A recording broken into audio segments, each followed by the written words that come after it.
Hi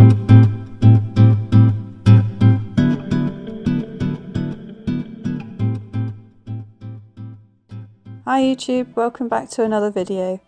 Today I am using watercolours and gouache to try and do something a little different for myself. Generally I keep to black ink, but I've been watching a lot of other artist YouTubers recently, and I've fallen in love with the way that they use watercolours. So I thought I'd give it a go myself. It's been quite a few years since I've used any sort of paints really, so this has been a complete learning curve for me. I've made a lot of mistakes, but if you don't make mistakes you don't improve. So some of them have been from using the masking fluid, which is completely new to me. So if anyone doesn't know what masking fluid is, basically you put it down, and when you paint over the top of it, it doesn't go through, and then you peel it back and you've got basically the paper underneath. Well, I had some trouble with my masking fluid being really bubbly, so when I painted it down and the fluid dried, all the bubbles popped, and then obviously where I'd paint over the top, all the paint went into where the burst bubbles were, so it's actually left me with quite a few random patches of paint. So I've had to go back over in white gouache to try and get rid of it. So I've had non-stop problems with that. So I'll definitely use that a little bit differently next time. Not saying that I won't use it again, just that I will use it differently. I also had trouble mixing the right pink I wanted, so I put down one pink and I wasn't happy with it, and I've tried to go over the top of that and it's sort of made a bit of a mess. So next time I definitely make sure I've mixed my colours that I want as a solid like block colour before I try anything next time. But with the magic of computers, I can at some point scan it all in and fix it up on the computer. As I said, it's a learning curve. I am trying to improve, but if I don't experiment with these things, I'm never going to learn them. So I am trying my best at the moment. I'm hoping with this one I can touch it up on the computer and then put it out as a print in the next few weeks. Ready for my first Christmas market at the end of November. Actually, it's my first year of doing markets at all, so it's actually my first year of doing Christmas markets as well. I had my first market back in, I think it was July, in just a local Bristol market, and I was surprised at how well I'd done. I only sold like a couple things and only just made the money back from the actual stall fee, but it was nice to actually meet people that want to buy my artwork. It's a little bit disconnected when people buy online. You don't actually meet the people or know where your art's going, if that makes sense. So it doesn't really connect that someone is actually an actual person is buying your artwork. But it's actually really nice in a market or a craft fair and things like that you actually get to meet the people. So I really enjoyed that. I also done St Werburgh's Arts Trail this year, and that was nice. I got to meet some other local artists, and I done a lot better selling wise, and I also had a lot nicer display this year as well. With thanks to my dad for building some stuff for that one. So I'm actually really looking forward to what Christmas is going to be like as well. I've got no idea what to expect. It could go well. I'm hoping it goes well. So I'm trying at the moment in the next sort of few weeks to make some new prints, maybe design a new t-shirt to hand screen print. I also recently just got a badge maker and pocket mirror sort of press, so I'm going to have those on my stall as well. So I'm trying to come up with a few new designs to release just in time for Christmas. It should be good, I'm hoping it is. This year I've been trying to take myself more seriously, so rather than just drawing for drawing's sake, I am trying to push myself and be a bit more business minded. I sat down the other week, I wrote myself a business plan, or one of those little mini one-page business pitches. I tried to focus in on like my target market.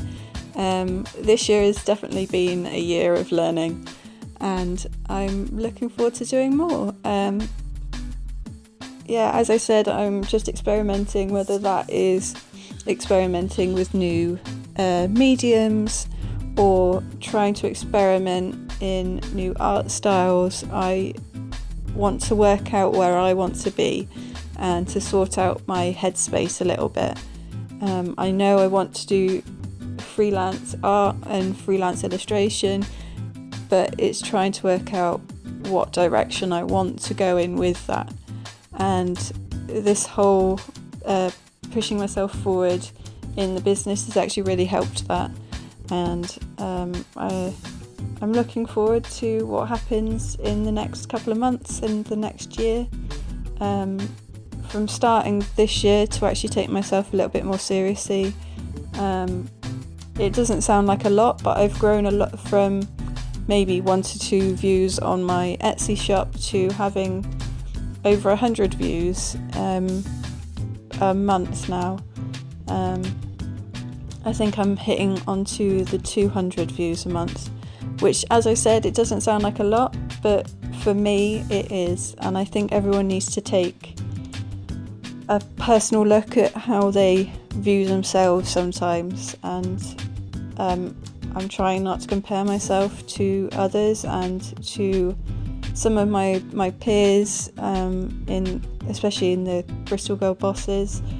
Some of the girls there are amazing and they're doing really well, but I compare myself to them quite a lot, and sometimes that can drag you down. Comparing can be a good thing, but I think you need to do it in a fair viewpoint. So some of those girls have been going for quite a few years, and I've only just started really this year. So I need to see it from maybe they were at a similar standpoint back when they first started, and I need to see it like that. And I think everyone needs to sort of stop comparing yourself to others. I think looking up to them is fine, and learning from what they've done, but I think actually comparing yourself, especially from year 1 to their year, say like year 6, I think that's quite a jump point. And whilst you're doing it, that can be very disheartening. I think you sometimes need to step back and go, whoa, hold on a second, I am only just starting, and I am already successful from my week 1 to my week 50. So I think that's certainly an important thing to try and remember when you're looking at other artists. But also not just that, like I am comparing myself to them when they've got completely different art styles. I have always been kind of an obscure sort of art style, whereas some of theirs are very popular with more mainstream sort of audience, and I think that's also something to really remember. Not everyone has the same likes and dislikes. What might appeal to one person doesn't appeal to another, and I just need to find my target market, and that's what all of this business stuff is, what I am trying to focus on. And it is definitely slowly coming together, I think. So I'm hoping in the next few years I can follow on in that success as well. Anyway, that's enough of me kind of yabbering on about stuff. I will fade into the background and let you listen to some awesome music and watch me flesh out the final details.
hope you enjoyed this video. Don't forget to click like and subscribe if you did. Thanks for watching.